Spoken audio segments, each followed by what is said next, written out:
Chana masala is a classic dish from the Punjabi region of India. Rich in spices with no meat, no dairy, and fairly hot, it is the opposite of traditional Swiss food. However, in this age of globalization, ethnic foods are becoming increasingly well known in every corner of the planet. But such recipes are invariably a version of the original dish that's tailored to suit local tastes. This is a perfect example of that. It is nearly authentic, but the changes that were made have given it a remarkable Swiss feel, something you have to taste to experience. Who would have thought that an Indian dish could be at home next to a pot of cheese fondue? As usual, we'll begin by getting our ingredients together. I've got the sliced onions, green chili, garlic, ginger. I'm using this tamarind paste. There's various different ways you can get tamarind. This is very convenient because you can just, it's already in paste form. You just spoon out how much you need. You don't have to screw with the seeds and heating it up in hot water and everything. But if you got to get with what you can get. Can of garbanzo beans or chickpeas. These are Italian ones. Some clarified butter and passata, or strained and pureed tomatoes. This is tomato paste. We call it tomato sauce in a restaurant. Most people think of tomato sauce as something else. This is just tomatoes. That's all it is. It's just strained and pureed Italian tomato. And the other main ingredient here is the chicken stock, and I've got this heating in the pan. I'm going to add a generous teaspoon of this sticky tamarind paste to it, and while it's hot, we'll whisk this together. Once this is incorporated, then you can just turn the heat off and set it to the side. We'll be using it in a few minutes, but this is just an advanced preparation for the rest of it. Yeah, another pan. Gonna begin heating this clarified butter or ghee.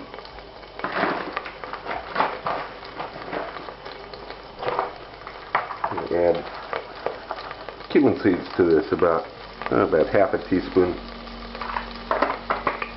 I'm going to cook these for just maybe 45 seconds, something like that, just to get them slightly dark.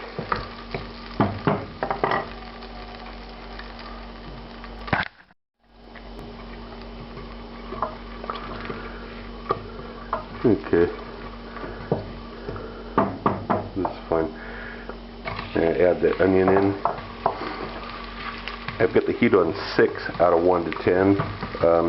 I'm going to cook these onions until they start to soften. As you'll see, it should take about 8 minutes, approximately 8 minutes to cook these onions. You don't have to stir them constantly, but stir them around once in a while. Break up the rings, like you see me doing. Okay, let them cook. Okay, when you see a substantial amount of browning on the onions, you're ready to add. This is the green chili, the garlic, and the ginger.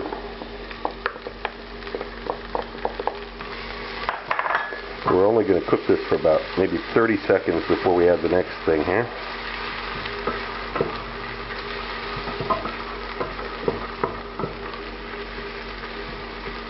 Just to get it fragrant.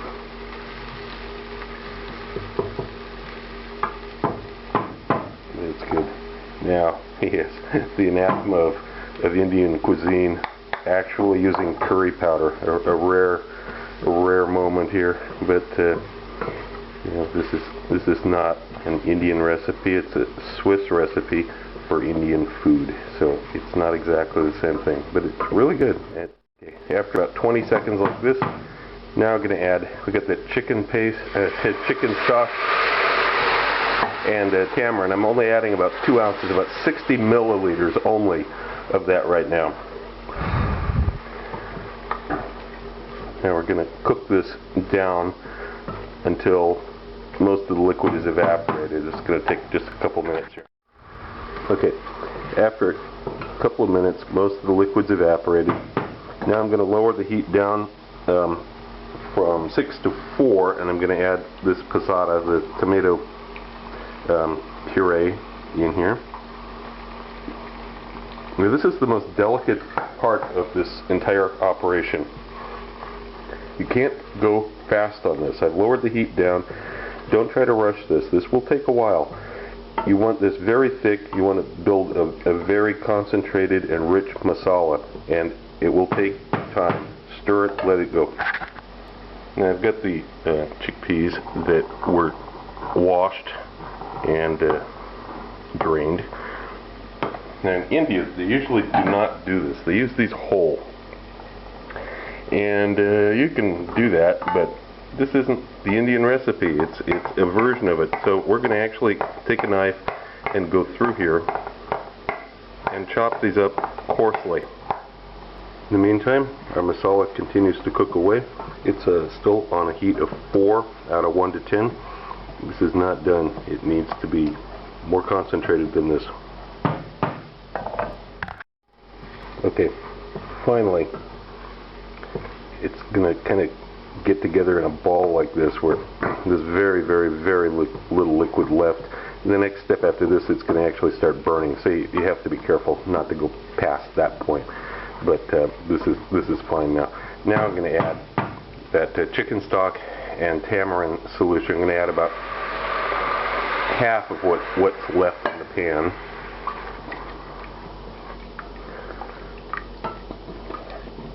Okay. Keep it at a simmer. I'm going to turn the heat down to 3 now. From 1 to 10, it's on 3. Simmer with a lid for about 15 minutes. And just because it has a lid on it during this time doesn't mean you don't stir it. Take the lid off every once in a while. Give it a stir. Make sure it's not sticking and burning. And when the time is finally up, you'll notice the texture and the nature of this has changed. It's gotten a little bit darker and more intense during this cooking time. Now we're going to add the rest of this chicken stock and tamarind to it.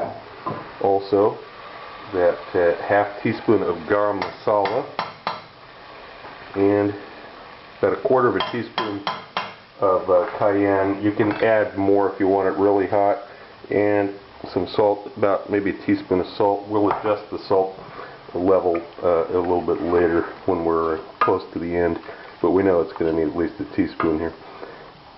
Stir this together. Then add those coarsely chopped chickpeas. Now we cook it without a lid, and we're going to need to add some more water to this as it cooks.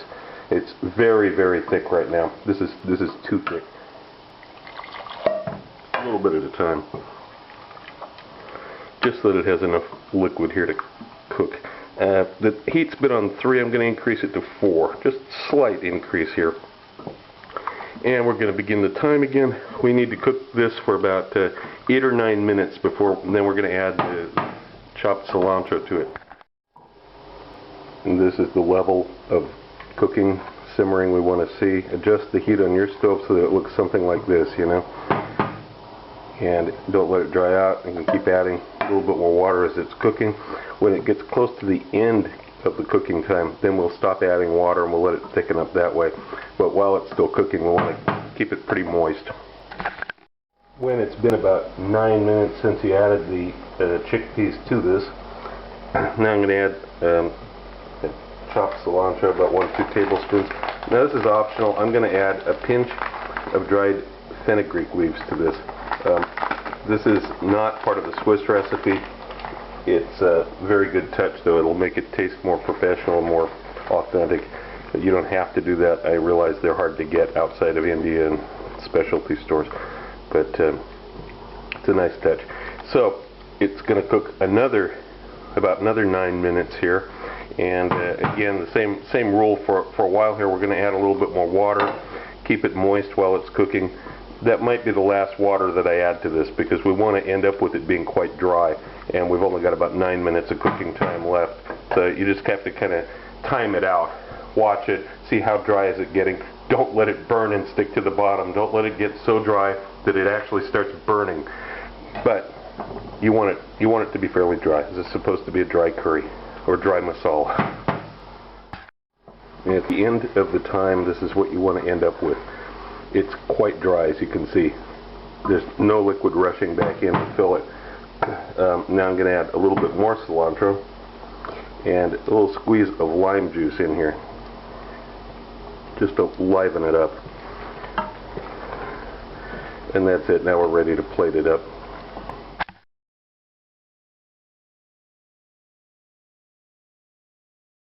Also look for my cocktail book, Cocktails of the South Pacific and Beyond, Advanced Mixology, available through Amazon online.